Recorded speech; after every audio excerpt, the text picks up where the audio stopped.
महान लेखक टॉलस्टॉय की एक कहानी है शर्त। इस कहानी में दो मित्रों में आपस में शर्त लगती है कि यदि वह 1 वर्ष एकांत में बिना किसी से मिले बातचीत किए एक कमरे में बिता दे तो वह उसे 10 लाख रुपए नकद देगा। इस बीच यदि वो शर्त पूरी नहीं करता तो वो हार जाएगा। पहला मित्र ये शर्त स्वीकार कर लेता है। उसे दूर एक खाली मकान में बंद करके रख दिया जाता है। बस 2 समय का भोजन एवं किताबें उसको दी गई थी। उसने जब वहां अकेले रहना शुरू कर दिया तो 1-2 दिन किताबों से मन बहल गया, लेकिन फिर वह खींचने लगा। उसे बताया गया था कि थोड़ा भी बर्दाश्त से बाहर हो तो वो घंटी बजा के संकेत दे सकता है और उसे वहां से निकाल लिया जाएगा।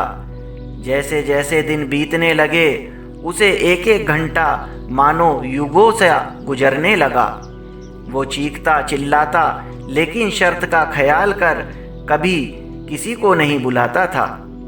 वो अपने बाल नोचता, रोता, गालियां देता, तड़फ जाता। मतलब अकेलेपन की पीड़ा उसे भयानक लगने लगी, पर वो शर्त की याद कर अपने आप को रोक लेता था। कुछ दिन और बीते तो धीरे धीरे उसके भीतर एक अजीब सी शांति घटित होने लगी।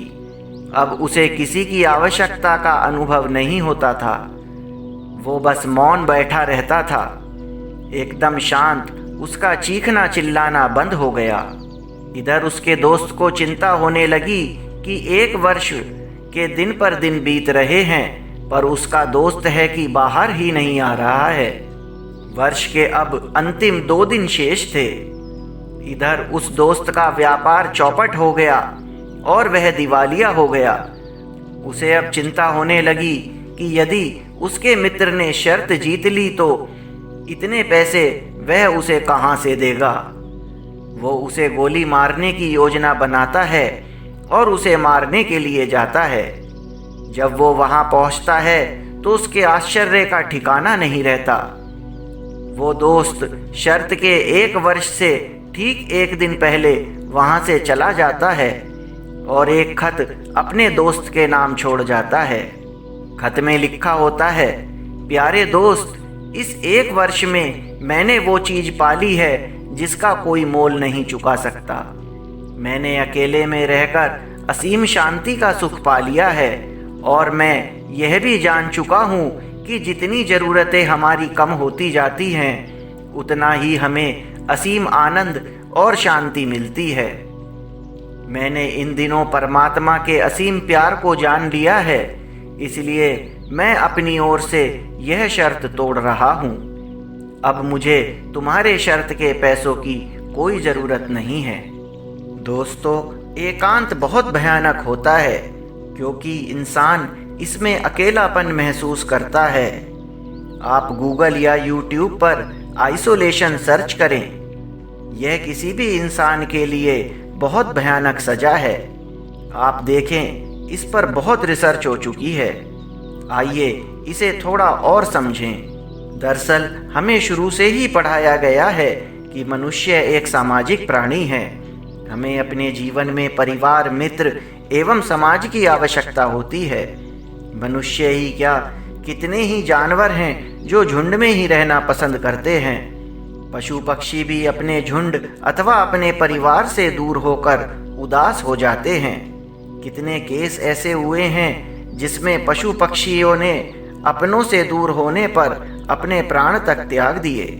आपने कभी महसूस किया होगा, यदि हमें अपने लोग दिखाई ना दें या हमसे कोई बात ना करे अथवा सभी घर वाले कुछ समय के लिए ही कहीं चले जाएं, तो हम कैसा परेशान और बोर हो जाते हैं, एकदम असहज महसूस करने लगते हैं। दोस्तों, रिसर्च में बताया गया है कि कुछ लोग तो ऐसे हुए हैं जो आइसोलेशन में 8 से 10 घंटों में ही पागल जैसे हो गए।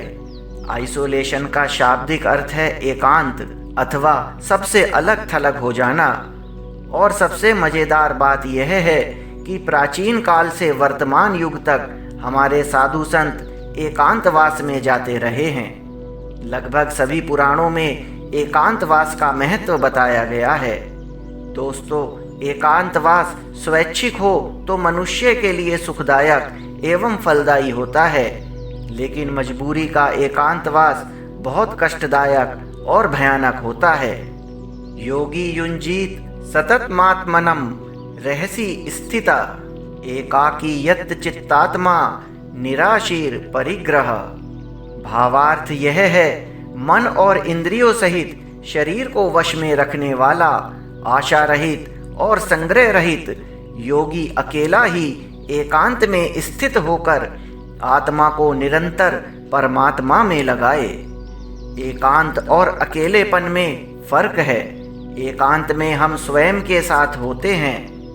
एकांत में रहकर ही व्यक्ति स्वयं का आकलन कर सकता है और अपने स्वरूप को जान सकता है। एकांत में रहकर ही पांचों इंद्रियों की तृष्णा को समझकर मोक्ष की ओर कदम बढ़ाया जा सकता है। दोस्तों, दिमाग में भीड़ लेकर चलने वाले जीवन के अंत में खुद को अकेला ही पाते हैं। धन्यवाद।